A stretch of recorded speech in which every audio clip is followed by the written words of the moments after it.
Hello student, I hope आप सब अच्छे होंगे। मैं हूं Pradeep Patel and let's continue with the daily current affair series. आज है 1 जुलाई 2022। तो आज के जो टॉपिक्स हम कवर करने वाले वो देख लेते हैं। इनमें से पहला है फाइनेंसिंग द बायोडाइवर्सिटी प्रोटेक्शन। वैसे तो बायोडाइवर्सिटी प्रोटेक्शन की बात वो काफ़ी वक्त से चली आ रही है, पर जब भी फाइनेंसिंग की बात आती है तो उसमें काफ़ी चैलेंजेस हमेशा ही आते रहे हैं। दूसरा है how Turkey made peace with Sweden and Finland joining NATO. तो अभी बात चल रही है कि स्वीडन और फिनलैंड भी नेटो ज्वाइन करने वाले हैं, तो उससे रिलेटेड ये न्यूज़ है। Rice fields dry up in Italy, Italy's risotto heartland, क्योंकि वहाँ पे काफ़ी सीवियर ड्रॉट आया हुआ है। अगला न्यूज़ है एंटी डिफेक्शन लॉ और उसके पॉलिटिकल फैक्ट्स एंड लीगल जो फिक्शन या उसके अलावा रिलेटेड जो चीज़ें हैं उसके बारे में डिस्कस करेंगे।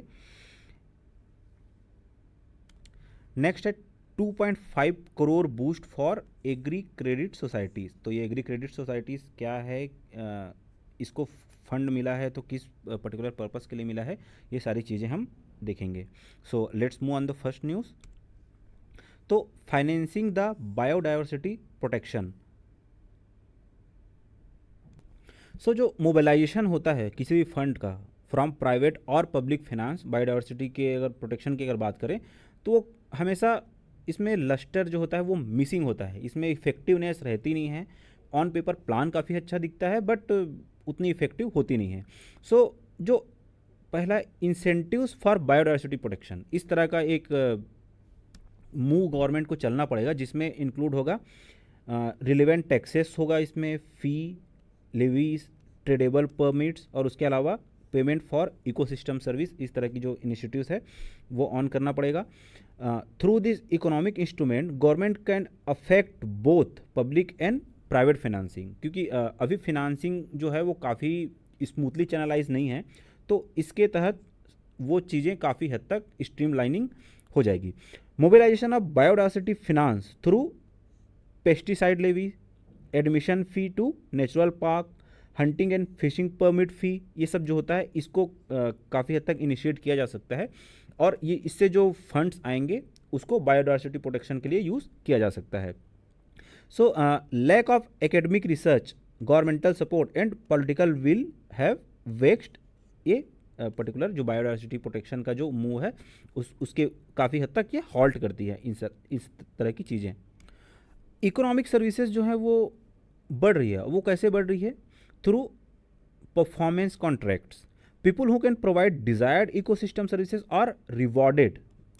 अगर उनको रिवॉर्ड मिलता है तो जाहिर सी बात है वो बेटर परफॉर्म ही करेंगे। So their actions quantity and quality of the services, ये जो है इस वे में काफ़ी हद तक इम्प्रूव हो रहा है, क्योंकि ये एक तरह का सेल्फ सर्विस वाली बात होगी जिसके लिए हमको इंसेंटिवाइज भी किया जा रहा है। It has potential to achieve dual goal of conservation and poverty, क्योंकि इससे इंसेंटिवाइज होगा तो लोगों के पास पैसा भी पहुंचेगा और जो प्रोटेक्शन और कंजर्वेशन का जो गोल है वो भी अचीव होगा। It is important economic instrument for conservation. So global practice क्या है इस वे में देखें तो जो PS जो सिस्टम है, पेमेंट फॉर इकोसिस्टम सर्विस, ये सक्सेसफुली इम्प्लीमेंट किया जा चुका है इन लैटिन अमेरिका और कई अफ्रीकन देशों में। साउथ अफ्रीका की अगर बात करें तो कैप नर्चर स्टूवर्डशिप प्रोग्राम जो है वो प्रोटेक्ट करता है बायोडाइवर्सिटी को जो कि प्राइवेट लैंड में है। नेक्स्ट है किटेंगेला, ये केनिया में एक जगह है।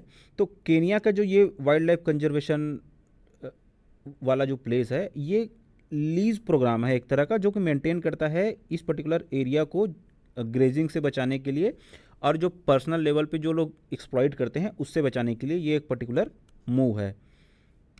इसके अलावा कोस्टा रिका का जो पैगो फॉर सर्विसियो यानी कि पेमेंट फॉर सर्विसेज और इक्वाडोर का Socio Bosque work for raising money, यानी इसी तरह का एक इनिशिएटिव है जिसके तहत कोस्टा रिका और इक्वाडोर में मनी रेज किया जाता है।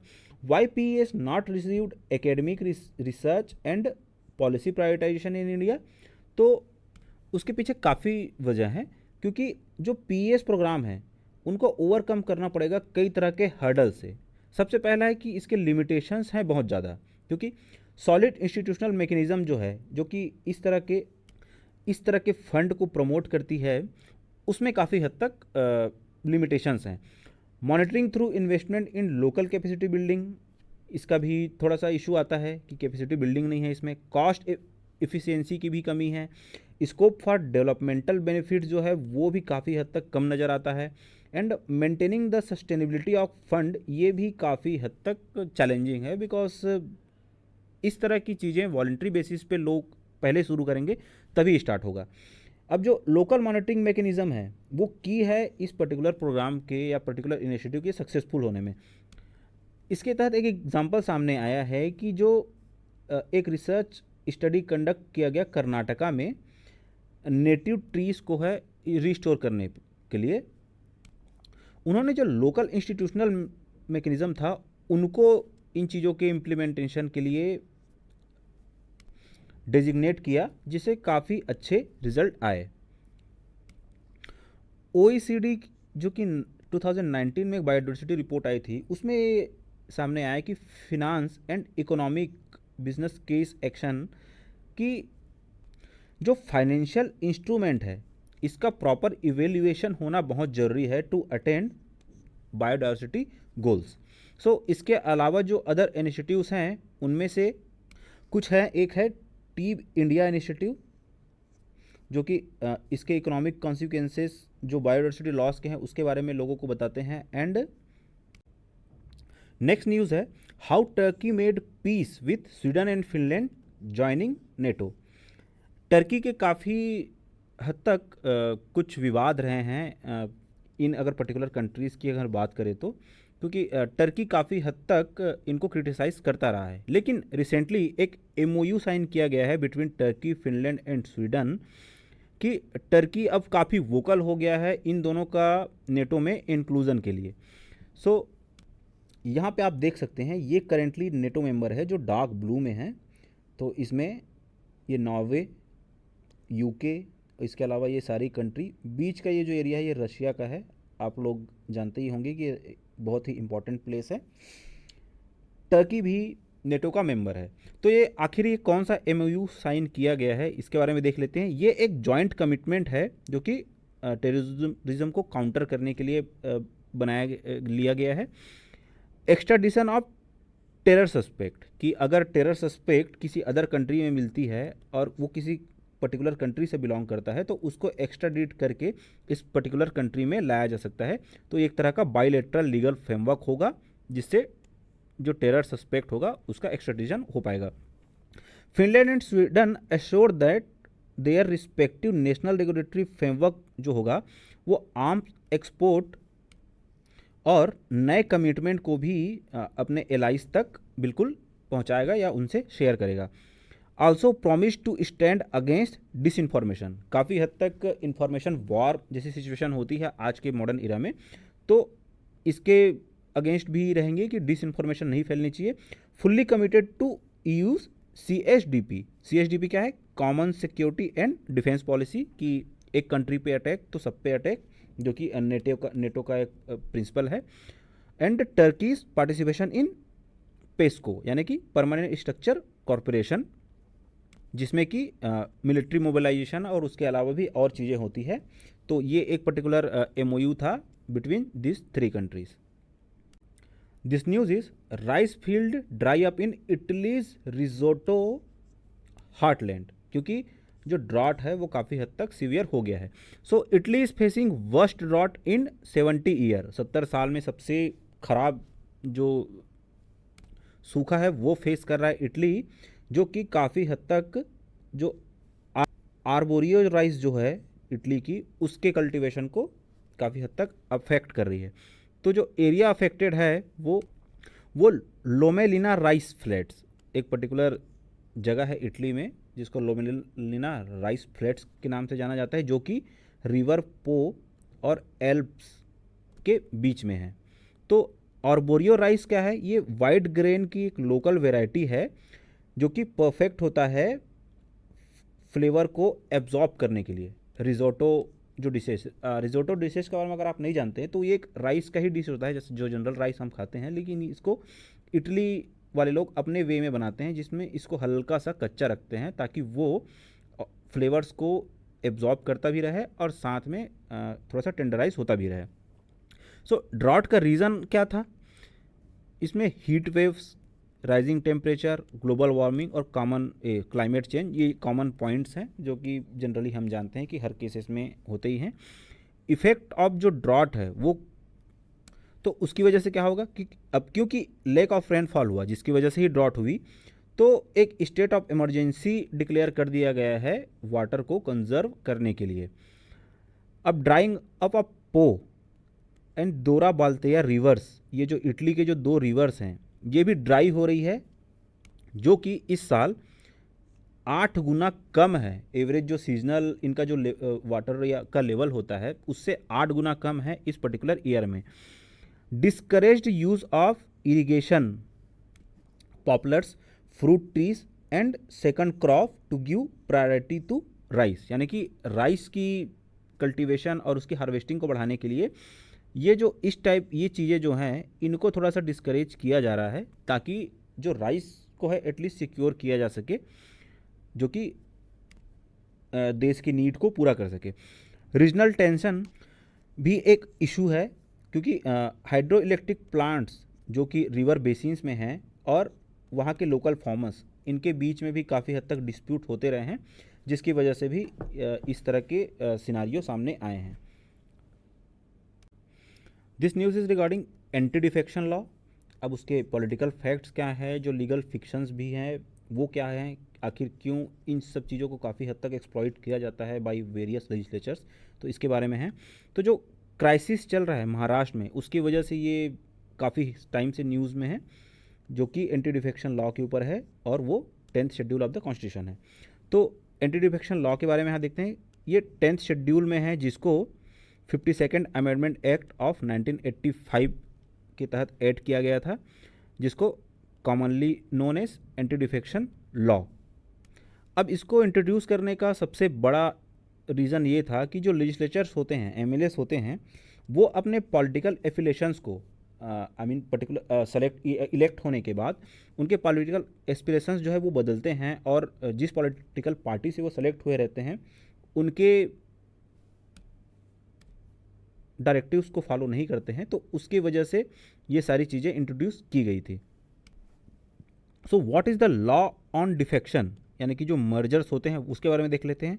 इसका जो पैराग्राफ 4 है वो कहता है कि exception for mergers between political party by original political party, legislature party और डीम्ड मर्जर, ये 3 वे में इसको एक्सप्लेन किया गया है इस पैराग्राफ में। तो मर्जर को एक्सेप्शन मिली है कि एक political party to which a member belongs. दूसरा, लेजिस्लेचर पार्टी में क्या होता है, a group of all elected members of a house for the time being belonging to one political party. Deemed merger क्या होता है, when original party merges with another political party, at least 2/3 of members जो होते हैं वो agree होने चाहिए merger के लिए। सो ये पर्टिकुलर कुछ केसेस हैं जिस पे एक्सेप्शंस लगते हैं। सो इसके लूप होल्स ये निकल के आते हैं कि इंडिविजुअल मर्जर जो होता है उसको तो वल्नरेबल और डिस्क्वालिफिकेशन के लिए रीज़न मान लिया जाता है, लेकिन अगर ग्रुप डिफेक्ट होते हैं, ग्रुप के ग्रुप अगर मर्ज हो जाते हैं तो उनको एक्सेप्शन दिया जाता है। तो ये कहीं ना कहीं कॉन्फ्लिक्टिंग है। नीड क्या है, protect the principle of merger of political groups from disqualification, to strike a compromise between right of dissent and party discipline. तो इस तरह की चीज़ें सिक्योर करने की कोशिश की जाती है थ्रू लॉ ऑफ डिफेक्शन। अब इसके लिए क्या किया जा सकता है, abide the recommendation of law commission, जो कि 1999 में एक रिकमेंडेशन दिए थे कि ये जो पैराग्राफ 4 है इसको डिलीट कर दिया जाना चाहिए इस पर्टिकुलर डिफेक्शन लॉ से। Academic revisiting of 10th schedule is needed, जब भी ज़रूरत पड़ती है तो सुप्रीम कोर्ट के द्वारा इस पे कुछ रूलिंग्स आनी चाहिए ताकि एंटी डिफेक्शन को एक्सप्लॉइट ना किया जा सके। This news is regarding 2.5 crore boost for agri credit societies. So जो cabinet committee of economic affairs है, उन्होंने अप्रूव किया है computerisation of 63,000 functional primary agricultural credit societies over 5 years.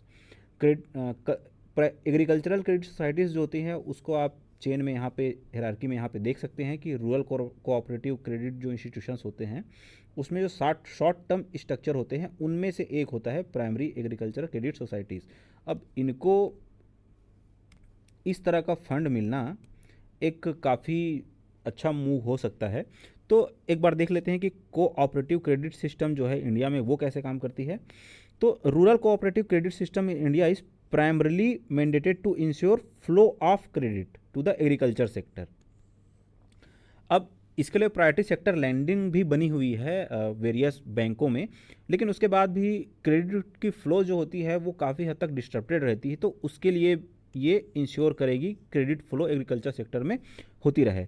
It comprises short term and long term cooperative credit structures, यानी कि short term long term दोनों को cover करेगी।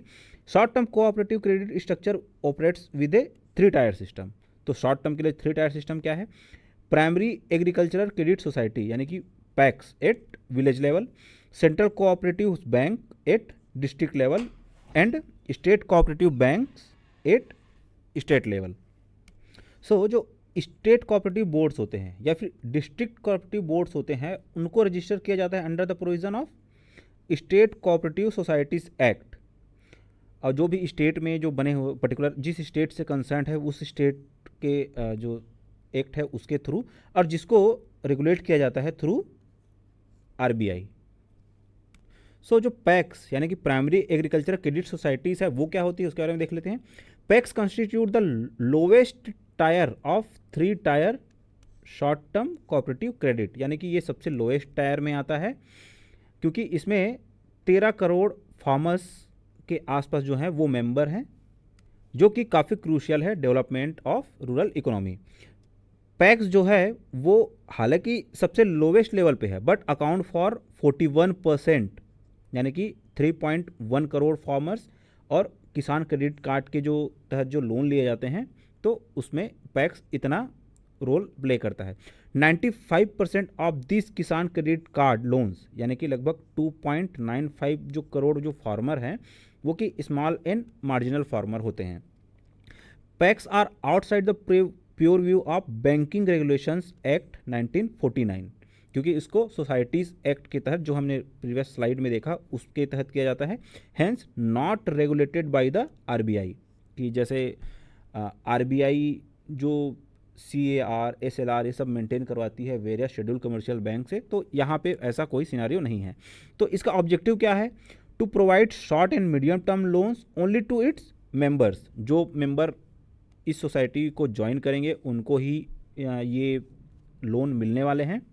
एंड रीपेमेंट जो शेड्यूल होगा वो decided on the basis of the purpose and tenure, यानी कि किस चीज़ के लिए लोन लिया जा रहा है पर्टिकुलर फार्मर के द्वारा, इसके बेसिस पे जो रीपेमेंट होगा उसकी शेड्यूलिंग की जाएगी। अब इसका रोल क्या है?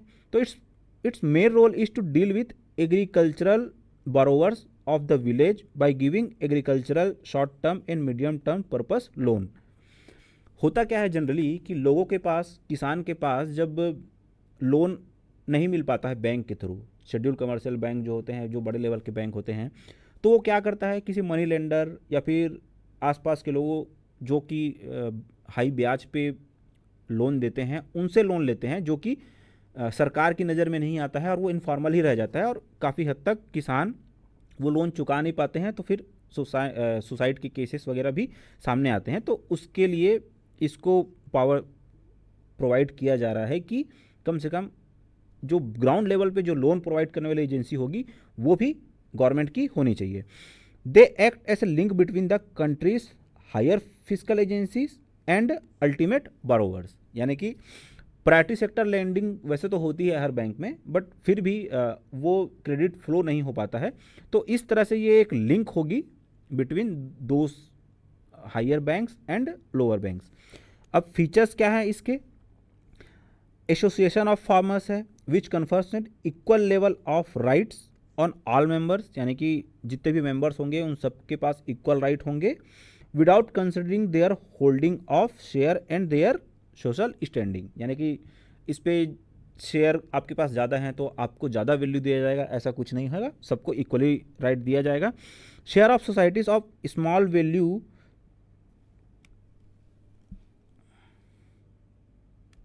सो इसकी फंक्शनिंग क्या होगी? borrowing an adequate amount of funds from central financial agencies in order to help members of in a timely manner, यानी कि जो भी मेंबर्स होंगे उनकी डायरेक्ट हेल्प की जाएगी सेंट्रल के फाइनेंशियल इंस्टीट्यूशन के थ्रू, जो कि अब तक नहीं हो पा रहा था। To make the arrangement of supplying this agricultural input including seeds, fertiliser, insecticides, इन सारी चीज़ों को जो कि किसान की बेसिक ज़रूरत होती है, इसका भी अरेंजमेंट किया जाएगा इस पर्टिकुलर सोसाइटी के द्वारा। Maintaining the supply of light machinery for the agricultural purpose, यानी कि अगर ज़रूरत पड़ती है, जिन भी किसानों की डिमांड आती है कि उनको लाइट मशीनरी की ज़रूरत है, वो भी इस एजेंसी की तहत प्रोवाइड कराया जाएगा। It helps its member by providing marketing facilities that could enhance the sale of their agricultural product in the market. So ये मार्केटिंग की फैसिलिटीज़, जैसे अभी क्या होता है कि एपीएमसी मार्केट जो होते हैं वहाँ पे हर किसी की रीच नहीं होती है, हर किसान वहाँ तक नहीं पहुँचता है, तो इस तरह का एक इनिशिएटिव भी चलाया जाएगा जिससे हर किसान को प्रॉपर प्राइस मिल पाए उनके एग्रीकल्चरल आउटपुट के लिए। एडवांटेजेस इसके लिए क्या है? तो फार्मर्स जो है उनको क्रेडिट मिलेगा स्मूथली, बिना यहाँ वहाँ चक्कर काटे, और जो कि गवर्नमेंट से रिलेटेड या उनसे ही डिस्ट्रीब्यूटेड होगा, तो उनके डिफ़ॉल्ट करने के केस में भी ऐसा नहीं होगा कि उनको परेशान किया जा रहा है मनी लेंडर्स की तरह। सो ये गवर्नमेंट बैक्ड है, तो गवर्नमेंट ही उसके लिए मेजर्स लेंगी। It helps in promoting savings habit among its members, यानी कि सेव भी करेंगे।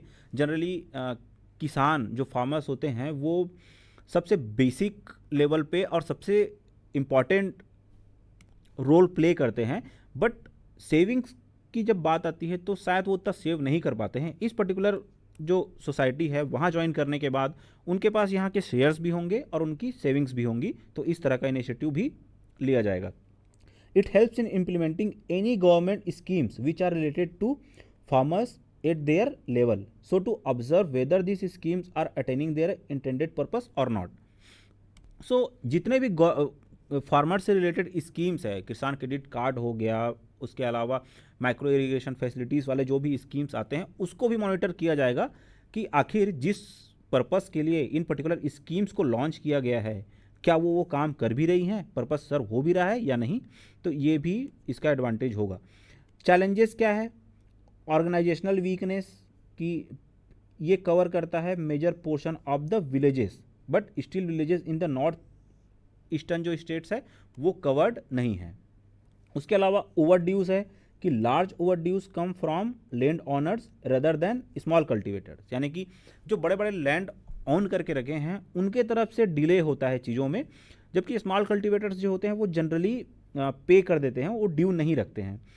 Lack of resources, PACS resources are far too limited in relation to the rural economy.